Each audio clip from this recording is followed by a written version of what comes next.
ప్రతి ఒక్కరిని కూడా అరెస్ట్ చేసి ఇక్కడ అందరినీ కూడా నిర్బంధంగా చేస్తున్నటువంటి పరిస్థితి. ఆర్టీసీ ఛార్జీల పెంపు విషయంలో బీఆర్ఎస్ పార్టీ ఒక నిబద్ధతతో ఫైట్ చేస్తున్నటువంటి పరిస్థితి ఇక్కడ కనపడుతున్నట్టు కూడా. గతంలో ప్రభుత్వం కూడా ప్రశ్నిస్తూ ఉంది. ఆర్టీసీ ఎంప్లాయీస్ చావులకు కారణమైనటువంటి బీఆర్ఎస్ ప్రభుత్వం గతంలో ఉన్నప్పుడు మరి ఏం చేశారు, ఏ గడ్డి బీకారంటూ కూడా ఇప్పుడు మాట్లాడుతూ ఉన్నారు. ఈరోజు ఆర్టీసీ ఛార్జీల పెంపు విషయంలో ఇంత గందరగోళం క్రియేట్ చేసి రాష్ట్రాన్ని కన్ఫ్యూజ్ చేయడానికి, అదేవిధంగా ప్రజలు కన్ఫ్యూజ్ చేయడానికి ఈ బీఆర్ఎస్ పూరుకుందంటూ కూడా రకరకాల మాటలు వినపడతా ఉన్నాయి. సో మొత్తానికి అరెస్టులు జరుగుతూనే ఉన్నాయి.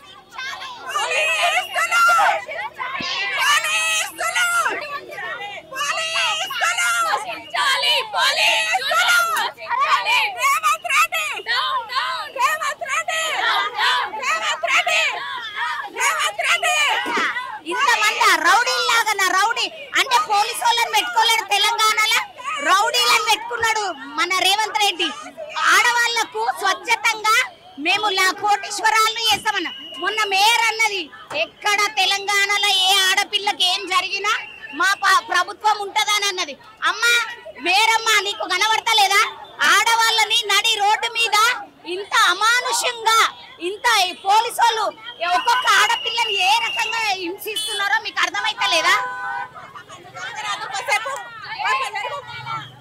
ఒకటండి, సాధారణకి ఇబ్బంది కలగకుండా, సామాన్య పౌరుడికి ఇబ్బంది కలగకుండా ఉండడానికి మేము చాలా ప్రజాస్వామ్యబద్ధంగా నిరసన తెలియజేయడానికి వస్తే మహిళలను కూడా చూడకుండా ఇంత ఇబ్బంది పెట్టడం అనేది రేవంత్ రెడ్డి గారిని ఒకటే అడుగుతున్నాం.